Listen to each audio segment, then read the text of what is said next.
Бүгінгі біздің студиямыздың қонағы Аманат партиясы филиалының баспасөз қызметкері мобилограф Нурбол Балғабеков. Нурбол Айтмухамбетова, сізге қояр бірінші сұрағым, сіз телевидениеда жұмыс істедіңіз. Бұл жайлы айтып берсеңіз? Лера, ең алдымен бағдарламаға шақырғаныңа алғысымды білдіремін. Жалпы мен 2016 жылы Ақмола облысы Көкшетау қаласынан осы солтүстік Қазақстан облысына көшіп келген болатынмын. Көшудегі мақсат мектепті тәмамдағаннан кейін Манаш Қозыбаев атындағы солтүстік Қазақстан мемлекеттік университетіне журналистика мамандығына оқуға түстім.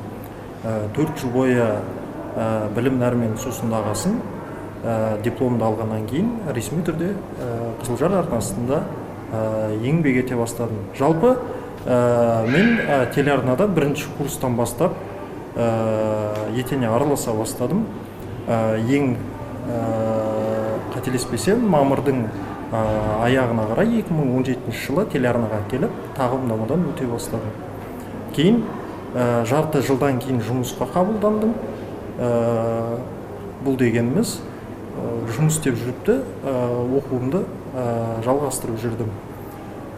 Телевидение саласында 6 жыл бойы еңбек еттім.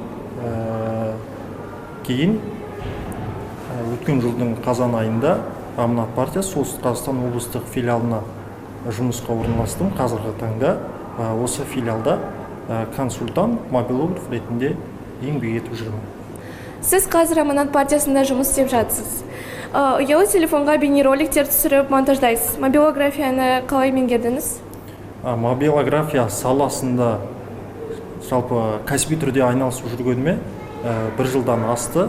Бұған дейін де телефонмен видео түсіруді ұнататынмын. Кейін бұл істі кәсібиге айналдырдым. 2022 жылдың қаңтар айында осы Қазақстандағы нөмір 1 мобилограф Қыран Талапбектің курсын сатып алып үйрене бастадым.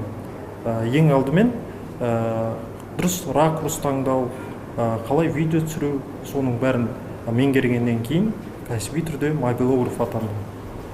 Бұл менің сүйікті ісімнің бірі. Қазіргі таңда мобилография саласы дамып келе жатыр ғой. Тиісінше тапсырыстар да көбейе бастады. Ал мобилографияны игеру қиын ба? Егер бұл істі ұнататын болсаң, жан тәніңмен еш қиындығы жоқ, тек қана еңбектену керек. Еңбектің арқасында ғана нәтижеге қол жеткізе аласың. Бас кезінде әрине қиыншылықтар болады, бірақ бәрін меңгергеннен кейін еш қиындық туындамайды. Осы мобилография саласы несімен қызықты? Мобилография саласы несімен қызықты? Өте жақсы сұрақ қойдың. Мобилография саласы ең алдымен көп жерлерде көрініп жүресің. Телефонға видео түсірген кезде өзің де ләззат аласың. Тапсырыс беруші адамның қуанышында шегі болмағанда сен де бір марқайып қаласың. Қаладағы әдемі жерлерді түсіргенді ұнатамын. Сонымен қызыға бастадым. Жалпы осы видеоны түсіріп монтаждау қаншалықты қиын? Өте қиын десем де қателеспеймін. Мүмкін сен шара 1 сағаттық шара болса, онда кем дегенде 50 минуттық видео жинайсың, кейін монтажға кірісесің. Монтаж шамамен 1,5 сағат уақыт алады. Жалпы видеоның сәтті шығуы монтажға да байланысты. 50% десем де қателеспеймін. Егер монтажың өте сәтті шықса, сен адамдарды қызықтырасың. Ал сізге қандай шараларды түсіруге ұнайды? Көп жағдайда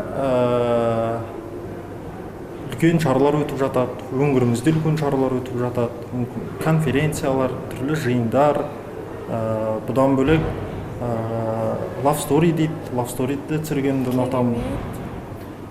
Бұлай талғамаймын, кез келген видеоны түсіруге тырысамын.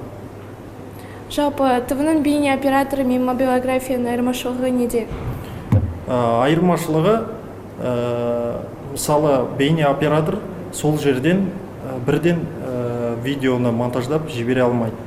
Оны ең алдымен ноутбук арқылы монтаждайды, кейін ғана оны тұрғындарға көрсете алады. Ал мобилографияның ең ұтымды тұсы, сен сол шарада болып видеоны әп сәтте монтаждап әлеуметтік желіге сала аласың. Жылдамдықта деп ойлаймын. Жалпы мобилограф болу үшін не қажет? Мобилограф болу үшін ең алдымен сапалы телефон қажет, кейін табандылық қажет деп ойлаймын. Сіздің алдағы үлкен жоспар мобилографияға қандай жоспарыңыз бар? Жоспар өте көп, мен үйренер тұсым әлі де көп. Еліміздегі мықты мобилографтардан курстар сатып алып, әрі қарай дамып өскім келеді. Керемет, жақсы. Студиямызға келіп, уақытыңызды бөлгеніңіз үшін сізге көп рахмет. Сізді көруге қуаныштымыз.